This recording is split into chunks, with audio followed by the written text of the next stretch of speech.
गाडी फसेर गइदियो एकदम बरद भयो फस्यो फेरि यो चाहिँ स्पेसल विशेष गरी यो दिक्तेल भएर भोजपुर जाने बाटोमा गाडी फसेर यस्तो छ यहाँको स्थानीय सरकार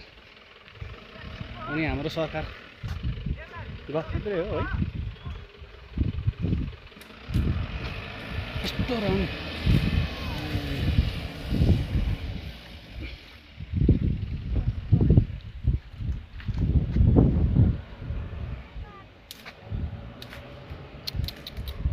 आज कतिखेर भोजपुर पुगिन्छ घर पुगिँदैन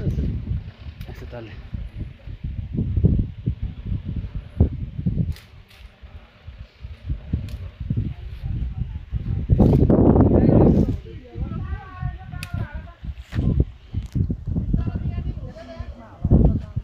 बाटो छ हालत छ यस्तो ल साथीहरू अस्ति मैले सामाजिक सञ्जालमा देखेको के रहेछ भनेको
अझ मचाउने त पर